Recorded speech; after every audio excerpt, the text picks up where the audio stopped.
Senior versus junior ম্যাচে এক এক গোলে সমতা হওয়ায় ম্যাচ চলে গেল টাই ব্রেকারে। প্রথম শট নিচ্ছে সেই সিনিয়র টিমের ফয়সাল এবং শট করে সেই গোল, প্রথম শটেই স্কোর করে ফেললো। এবার শট নিচ্ছে তামিম জুনিয়র টিমের, গোল গোল কিন্তু 1-1। এবার শট নিচ্ছে সিনিয়র টিমের সাইদ, কিন্তু দুর্বল শট ঠেকাতে পারলো না রাকিব। এবার শট নিচ্ছে জুনিয়র টিমের মোল্লা এবং গোল। এখন তো গোল। এরপরে সহজ পেনাল্টি মিস করে সিনিয়র টিমদের ভিতরে একটি আতঙ্ক সৃষ্টি হয়। এবার শুট নিচ্ছে জুনিয়র টিমের তারেক এবং গোল।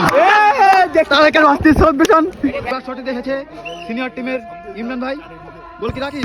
আপনি একটা জিনিস খেয়াল করেন, গোলকিপার রাকিব কিন্তু সবগুলো বল সঠিক দিকে ডাইভ দিছে। এবার পেনাল্টি শুট আউট নিচ্ছে গোলকিপার নিজে সেই রাকিব এবং গোলকিপার অন্যদিকে আছে মাহফুজ। এই শট মিস করার কারণে আবারও ম্যাচে ফিরে আসে সেই সিনিয়র টিম। এবার শুট নিচ্ছে সিনিয়র টিমের মহসিন, এখানেই কিন্তু গোলকিপার রাকিব দুর্দান্ত সেভ দিয়ে তার দলকে আবার ম্যাচে ফিরিয়ে আনে। এবং উইনিং শট স্কোর করলেই উইন, জুনিয়র টিম স্কোর করলেই উইন, শট করতে এবং উইন এবং উইন জিতে গেল সেই জুনিয়র টিম পেনাল্টি শুটআউটে। এবং এখানেই সেই টাই ব্রেকারের মাধ্যমে জুনিয়র টিম চ্যাম্পিয়ন হয়ে যায় 4-5 গোলে।